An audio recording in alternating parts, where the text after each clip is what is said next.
Ça vaut-tu vraiment la peine? I don't know, fuck that shit. I don't know, fuck that shit. Pourquoi tu débarques avec ça? Fuck ton gars, c'est bon drama. J'm'en tabarnak, j'm'en occupe pas. T'es pas de mon équipe ni mon bro. Là, tu débarques avec ça.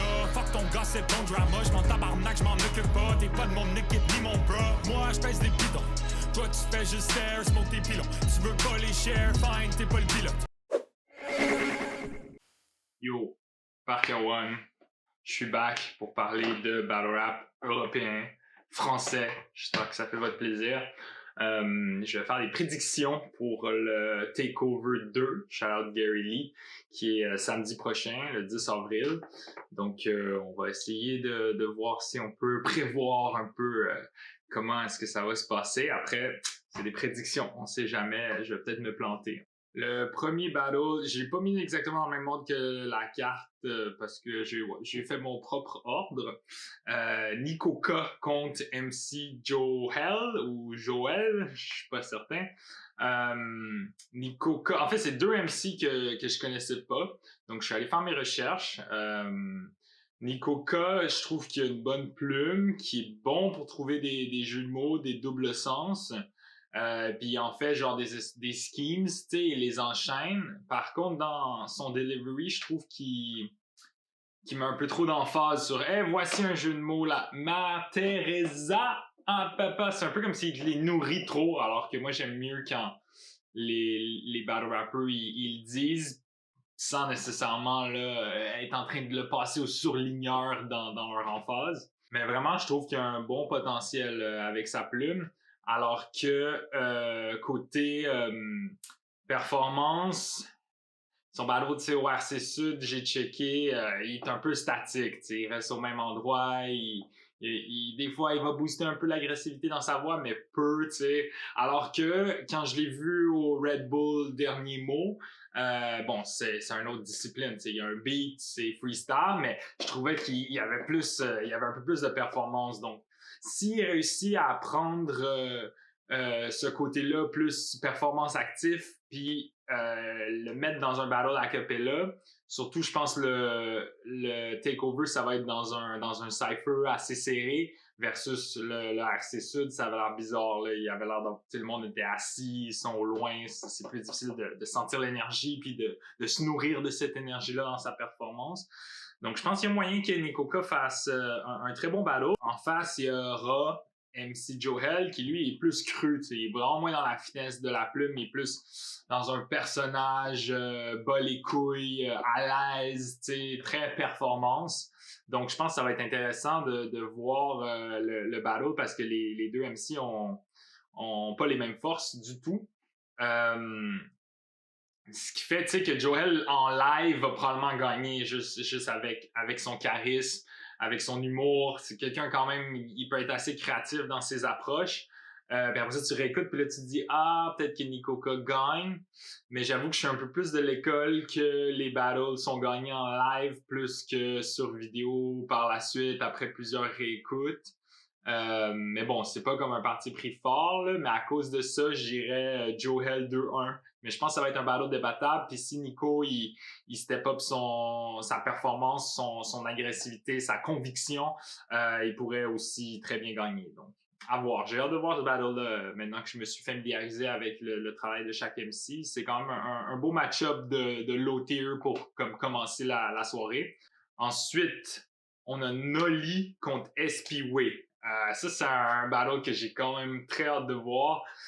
SPWay, qui est un peu un expert du sale, là, avec son masque de clown, puis il est dans la vulgarité tout le temps. Mais en Europe, vous adorez ça. Puis moi, je peux voir une valeur là-dedans, pour vrai. Là, je suis quand même capable d'être sensible à ce genre d'approche-là, même si c'est pas l'approche que je préfère ou que je prends personnellement. Puis SPWay, en face de lui, il y a Nolly qui est une femme trans. Je pense que c'est un terrain fertile pour trouver toutes sortes de blagues, double sens sur tout le monde sexuel. Je pense que Nolly est assez intelligente pour savoir que SPWay va faire ça puis qu'elle va préparer une défensive. Mais après, le moins d'expérience, est-ce que, tu sais, c'est beaucoup de choses à gérer si tu te dis, OK, j'ai une défensive que je vais activer dans mon round qu'à ce moment-là, peut-être qu'il est mieux de le mettre dans son battle au round qu'elle veut, puis le livrer normal. À voir. Je pense que je donne SPW 2-1, surtout à cause de l'expérience, parce que Nolly, elle, tous ses opposants se pointent pas, elle fait des facecam, elle a fait un battle seulement, je pense, où son opposant actually show up. Puis tu gagnes pas la même expérience quand tu battles devant une caméra. Pas que c'est facile, hein, battle devant une caméra puis garder l'énergie, ça doit être difficile. Heureusement, moi, j'ai jamais eu à le faire. Mais tu gagnes pas autant d'expérience que quand tu as vraiment quelqu'un face à toi qui t'envoie des attaques puis qui t'essaie de prendre le dessus là, dans un battle. T'sais. Donc, à cause de ça, j'irais SPW 2-1. Mais ça, je pense que ça va être dans un battle de qualité, un battle intéressant dans les deux personnages. Ensuite, on a Saminem contre Pastorash contre Maras, donc un battle triple. Et puis j'ai appris que c'est un battle qui est de 2 rounds, un round insulte, un round compliment. Donc là, ouais, il y a 2 couches de concept. Pourquoi pas? Je sais que Gary Lee s'amuse à essayer des affaires comme ça dans ses événements. C'est un peu plus dur de prévoir un gagnant, là. Vite fait, j'ai envie de dire Saminem parce que au Roar, il était sur son A-jeu, en pleine forme. Alors que Pastorage, ça fait très longtemps qu'on l'a pas vu. Maras, c'est vrai qu'au takeover contre V-Rock, t'as vu qu'il pouvait vraiment être une bête de scène. Puis il fait tant mer la mieux, donc il a beaucoup d'expérience en compliments. Saminem aussi. Qui va gagner le round insulte? T'sais, je pense que ça va être Saminem. Qui va gagner le round compliment? Ce sera peut-être Maras. Fun fact, là, si vous voulez l'anecdote, en fait, le battle triple, à la base, c'était censé être Aesop contre Pastorash contre Parkawan. Gary Lee m'avait proposé ce match-up-là, j'étais down, le billet d'avion était acheté. Vraiment, j'avais très, très hâte de revenir battle en Europe. C'est quelque chose que j'attends depuis longtemps. Et puis, bon, il va falloir que j'attende un peu plus longtemps parce que il y a eu des nouvelles mesures gouvernementales qui imposaient à tout voyageur quand il revenait au pays de s'isoler 2 semaines, mais ça, j'étais comme, j'avais accepté que j'allais le faire, mais en plus, là, il fallait faire un test assez frais, puis rester à l'hôtel un certain nombre de temps, que ça allait coûter vraiment trop cher, ça fait qu'on a dû annuler le battle. Mais Gary Lee m'a dit que c'est partie remise, donc je pense que vous allez voir Parkawan au TakeOver un jour, on l'espère. Ensuite, on a la Gaep contre Bramzo. Ça va être un battle très intéressant aussi, un clash de personnages qui est prometteur, un peu comme SPW contre Nolly. Par contre, là, t'as un peu Bramzo qui est comme le gars de cité classique. Je dis ça, je sais même pas s'il habite en cité, mais dans ce qu'il dégage en tant qu'auditeur, parce que je le connais pas. Puis la Gaep, elle, c'est comme la classique jeune parisienne du centre. Donc, ça va être intéressant de voir qu'est-ce qu'ils auront à se dire.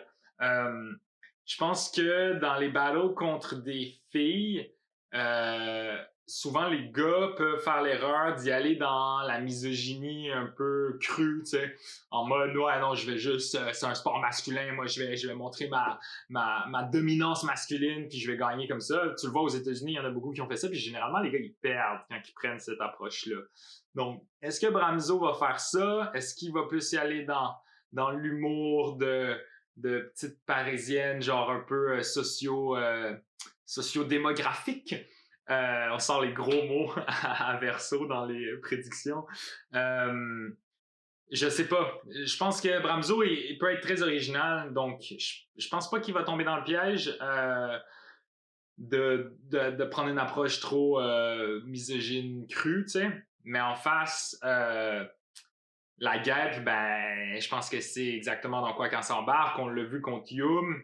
Là, je suis sûr qu'elle a pu. Si je me trompe pas, c'était son premier battle d'insulte. Donc, je suis sûr qu'elle a réécouté le footage puis qu'elle va essayer de régler peut-être les trucs qu'elle voit qui ont moins bien marché.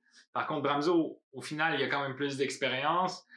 J'ai envie de prendre un peu un risque, puis je vais dire la Gabe 2-1, parce que je suis quand même assez fan de la Gabe. Je trouve, j'en ai pas vraiment parlé, mais je trouve qu'elle a une belle plume, puis qu'elle elle a des bonnes références, puis je trouve ça rafraîchissant, honnêtement, de voir une jeune fille. Elle a 17 ans, peut-être qu'elle a 18 maintenant, arriver sur la scène, puis faire son truc. Ensuite, on a un battle double, K5 et Parano contre Milo Creed et Marco. K5 et Parano, là, ça fait longtemps qu'ils n'ont pas battle. Je pense qu'ils ont faim. C'est deux gars qui adorent battle, qui enchaînent les battles. Là, il y a eu moins d'événements. Je pense qu'ils ont vraiment hâte de revenir sur la scène. Je pense qu'ils vont regarder leur battle contre Hermano et la Manif, puis peaufiner tous les trucs qu'ils jugent qu'ils pourraient améliorer. Alors qu'en face, Milo Creed et Marco, ils n'ont jamais fait de battle live en team. Ensemble, ou peut-être en team point, ça je suis pas certain, j'avoue. Ils ont déjà fait un battle audio, puis bon, les battles audio c'est différent, là.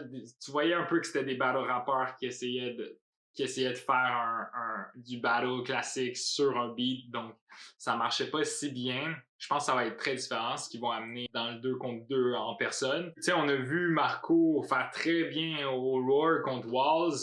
Il a bien déconstruit le personnage. J'espère qu'on va voir le même Marco incisif dans ce battle double, mais attaquer les personnages de K5 et Parano, tu sais, ça a déjà été fait, c'est un peu plus complexe. Je pense qu'ils vont bien faire, qu'ils savent ils sont contre qui, tu sais, K5 et Parano, c'est quand même des top tiers certifiés. Je pense que c'est leur plus gros opposant là, pour les deux. Je pense qu'ils vont step up to the challenge, mais au final, ce sera quand même 2-1 K5 et Parano. On est rendu au main event, c'est Marche à l'ombre contre la superstar Boytech. J'avoue, j'ai été un peu surpris quand le match-up a été annoncé. Moi, j'aurais préféré voir Boytech contre quelqu'un d'un peu plus... une génération un peu antérieure, dans le sens, tu sais, genre un Andra, par exemple, ou quelqu'un de cette génération-là, tu sais, qui s'est démarqué plus récemment dans les RC, qui est arrivé sur la scène plus récemment. Parce que je pense que Wojtek aurait peut-être plus senti la pression, oh non, je peux pas perdre contre un jeune, là, puis qui ça l'aurait motivé, alors que contre Marchalon, je sais pas qu'est-ce qu'ils auront à se dire, tu sais, Marchalon, c'est un vétéran, là, il a fait des battles classiques, ce gars-là. Son dernier battle contre Chief, il était quand même assez moyen, là, un peu trop de vulgarité gratuite, à mon avis. C'est un battle que j'ai eu la chance de voir live.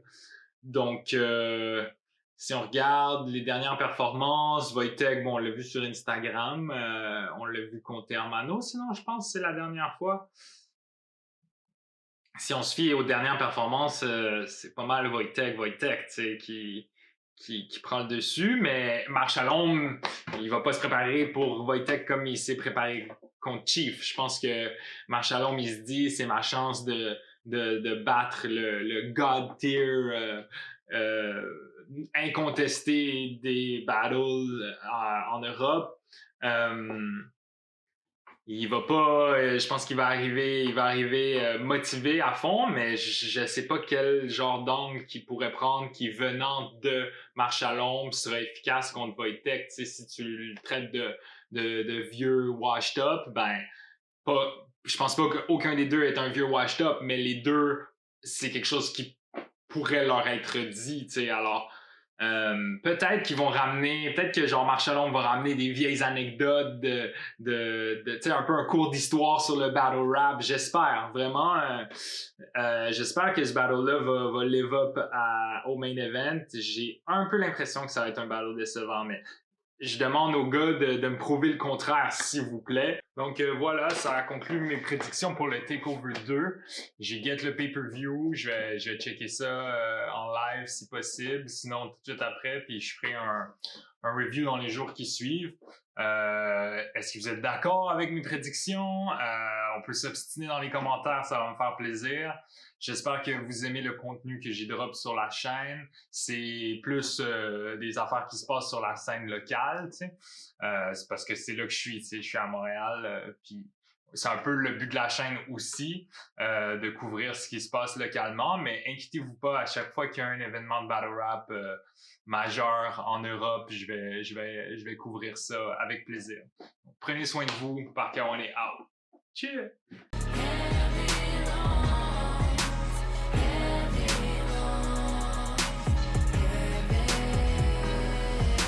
Ça vaut-tu vraiment la peine? Ça vaut-tu vraiment ta peine? Nah, fuck it out, fuck it out, fuck it out shit. Fuck it out, fuck it out shit. Ça vaut-tu vraiment la peine? Ça vaut-tu vraiment ta peine? Nah, fuck it out, fuck it out, fuck it out shit.